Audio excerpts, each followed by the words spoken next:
Tournament 3.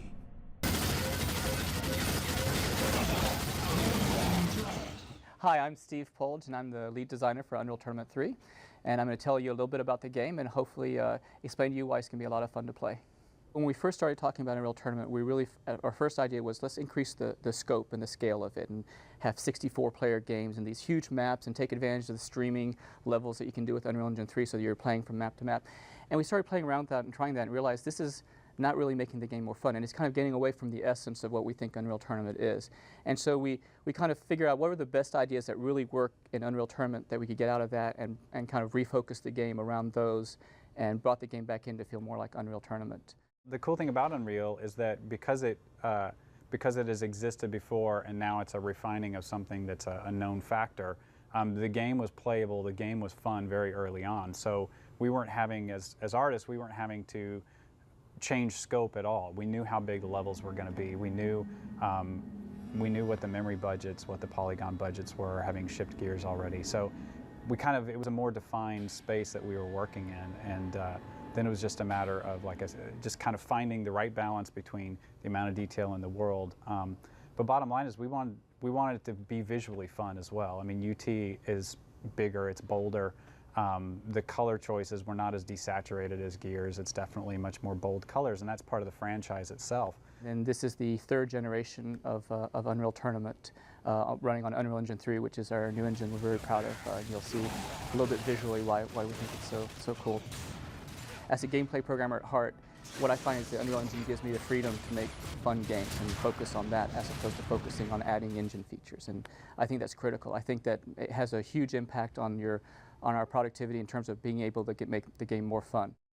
From a design perspective, while there is the overlying look and feel of the game, there are so many different environments, there's so many different weapons, there's so many different vehicles, you can kind of go anywhere and do everything. It's the ultimate sci-fi fantasy universe where there are no real rules. You can kind of do whatever you want. The only real rule that we stick to is it has to be fun. Other than that, there are no boundaries. We're aiming for 3 to 4 dozen maps total in the game. The single-player campaign will be even longer than that. Vehicles, I think we have well over a dozen. We'll be approaching 2 dozen if you count things like mobile turrets and the hoverboard and things of that nature. Weapons, again, off the top of my head, I can't say exactly how many, close to a dozen different styles, and then each of those has at least 2 firing modes, so there's, the list keeps adding to itself, so to speak. UT versus Gears or a more confined game like that, UT is about big, huge distances, vehicle, CTF, things where we still have to play in the exact same kind of polygon count and memory budget, and yet we have these spaces that are much more massive, and we still have to visually give you the amount of detail that people have come to expect. And so that was kind of a huge challenge, but I think we were able to find the right balance there. The speed of Unreal is so quick as you move around that it's not kind of a walk through an environment. You're running through the environment, you're flying through. And so we were able to kind of just like put a lot of cool things at eye level, make sure there's a lot of detail where you're going to see them, and then back off in other areas. As always, the first thing we start with is fun. We build a very, very basic BSP shell, which is just basic primitives, a square hallway and a flat floor, and play it. And we'll drop a few weapons in there, and we'll play it with the guys in the office, and we'll just test it, and make some changes if we need to, until we're sure that it's fun.